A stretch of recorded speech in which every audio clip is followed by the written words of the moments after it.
మోడీ ట్రంప్ల బంధానికి సంబంధించి అమెరికన్ రాయబారి సెర్గియో గోర్ ఓ లెక్క చెప్పుకొచ్చారు.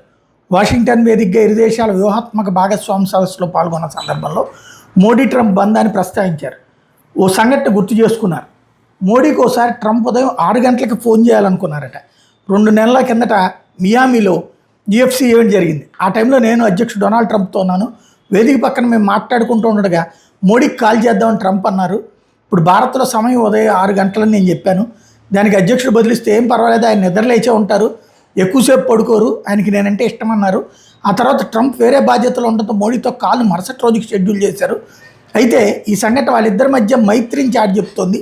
ఎవరితోనైనా స్నేహం చేస్తే ప్రతిదాన్ని షెడ్యూల్ చేసుకోవాల్సిన అవసరం లేదని ట్రంప్ని చూశాక నాకు అనిపించిందని చెప్పుకొచ్చారు. ట్రంప్ మోడీ మంచి స్నేహితుడని చెప్పుకొచ్చారు. అదే సందర్భంలో ఈ సదస్సులో అమెరికా రాయబారి పలు అంశాల గురించి మాట్లాడుకొచ్చారు. ఇటీవల అగ్రరాజ్యానికి చెందినటువంటి ఇండో పసిఫిక్ కమాండ్ పేరులో ఇండో పదాన్ని తొలగించే నేపథ్యంలో సెర్గియో గోర్ స్పందిస్తూ లెటర్ హెడ్ మీద ఏం పేరుందన్న విషయాన్ని పట్టించుకోవద్దు, అమెరికా వాస్తవంగా ఏం చేస్తుందో ఆచరణని గమనించాలి. ఇండో పసిఫిక్ ప్రాంతంలో భారత్ అమెరికా ఇప్పటికే పెద్ద సంఖ్యలో కలిసి సైనిక విన్యాసాలు చేస్తున్నాయి. రాబోయే 2 వారాల్లో భారత నేవీ బృందం అమెరికాలో పర్యటించబోతోంది.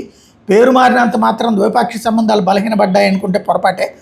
వాణిజ్యమైన రక్షణ రంగమైన భారత్ అమెరికా మధ్య బంధం బలంగా ఉండాలి అన్న గోరు చెప్పుకొచ్చారు.